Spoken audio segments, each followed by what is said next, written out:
Rachid Arabe, bonjour. Bonjour Robert Laffont. Tout le monde vous connaît, Rachid. Vous êtes une étoile de l'information sur France 2, vous étiez au conseil, au CSA aussi. Alors Rachid, là maintenant vous êtes entrepreneur. Vous avez un projet formidable qui s'appelle Leak. Alors, vous pouvez nous décrire un peu Leak, c'est quoi? C'est le lien avec la Méditerranée, une chaîne de télévision streaming?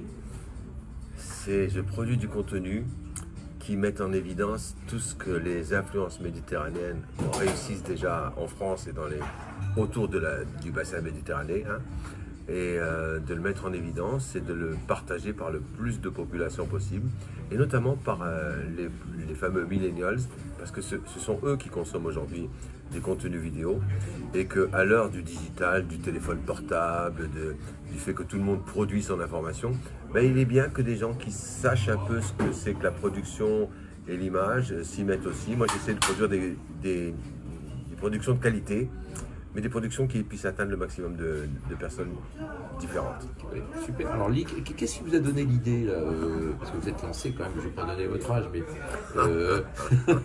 bon, il y a plus de 60 ans. Mais je suis plus âgé que vous, Robert. Oui, 2 ans, c'est pas beaucoup. Hein. Vous avez entrepris quand même sur le tard, et ça, je trouve ça formidable aussi. C'est un message parce que, je veux dire, on parle beaucoup des jeunes pousses, etc. Mais après 60 ans, on peut entreprendre la preuve. Rachid Arabe avec Leak. Et non, mais qu'est-ce qui vous a donné l'idée de faire ce média pour vis-à-vis de l'Algérie, du Maroc, de la Tunisie, hein, c'est ça, et de la France. Le lien et de la France et du monde, d'essayer en fait de faire rayonner. J'ai une conviction. Oui. Mon pays, la France, a vécu longtemps sous les influences culturelles anglo-saxonnes depuis la Seconde Guerre mondiale. C'est encore une réalité, mais c'est en train de changer. Si vous regardez le monde artistique français, le monde de l'humour, de la musique, de la gastronomie, du sport, vous verrez que les influences sont de plus en plus méditerranéennes. C'est vrai, on voit les rappeurs, dans le monde du cinéma, les jeunes acteurs, dans le monde de l'humour, le stand-up français est un humour fortement teinté de Méditerranée. Dans le monde de l'entreprise aussi, il faut s'ouvrir. Il faut bien voir qu'aujourd'hui, la notion assez particulière de binationalité fait qu'un entrepreneur peut se sentir à l'aise dans 2 pays. Et vous trouvez qu'on ne met pas assez en avant ces réussites, ces modèles, ces modèles, enfin c'est pas des modèles, mais c'est des modèles. C'est de nouvelles références. C'est de nouvelles références. On n'est pas assez fiers de ça. On n'en est pas assez fiers, on ne les montre pas suffisamment et on ne les valorise pas suffisamment. Quand je parle de ces entrepreneurs qui sont capables d'être aussi bien à l'aise de ce côté-ci de la Méditerranée que de l'autre, parce que soit ils ont des origines par leurs parents, soit ils ont une culture qui les rapproche, eh bien, je pense que la France se prive d'une force de frappe dont les Américains ne se priveraient pas s'ils l'avaient. Ouais, excellent. Alors, la France, en fait, a une force de frappe qu'elle ne met pas assez en avant. Et ça peut aussi, avec Leak, vous pouvez créer des vocations, vous pouvez raffermir ce lien, vous pouvez donner envie à plein de jeunes aujourd'hui qui sont en déshérence ou qui se posent des questions, qui s'interrogent. Vous leur dire, tiens, en France, mais aussi de l'autre côté de la Méditerranée, il y a plein de choses à faire. Je vais vous donner un exemple très récent, Robert.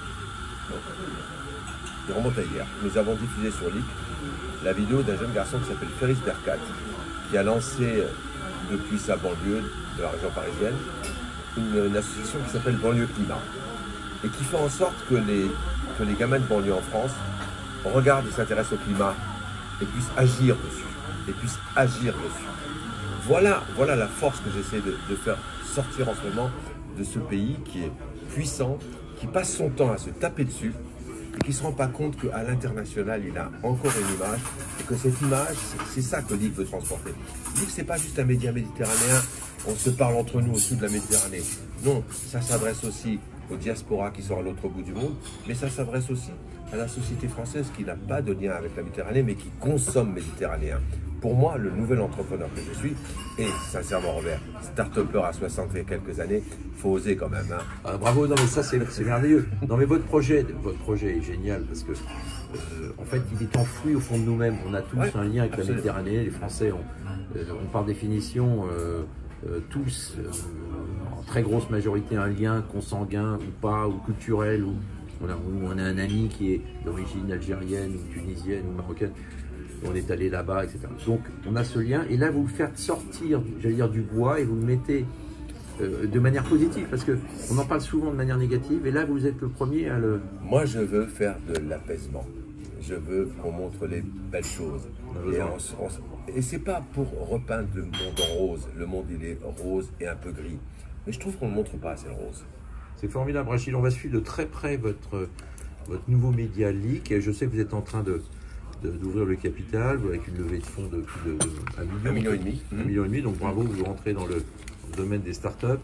Et en tout cas, et on va terminer là-dessus, peut-être, Rachid. Entreprendre, ça vous a surpris? Qu'est-ce qui c'est compliqué? Qu'est-ce que les quelques mois que vous avez, ça fait quoi, plusieurs mois que vous avez lancé Leak? Trois bonnes années qu'on y travaille. 3 bonnes années que vous y travaillez. C'est difficile d'entreprendre? C'est passionnant, c'est prenant. Pour un garçon qui a été salarié toute sa vie, c'est une révolution absolue. Ouais. Mais c'est une deuxième jeunesse. Et en fait, ça c'est beau. Avec l'âge, il y a des choses dans le corps qui fonctionnent un peu moins bien. On a un peu mal au dos, etc. Mais il y a un truc qui fonctionne encore très bien. Peut-être. Bravo. Rachid Arabe, merci, bravo. Merci Robert. Bonne chance pour Leak. Voilà,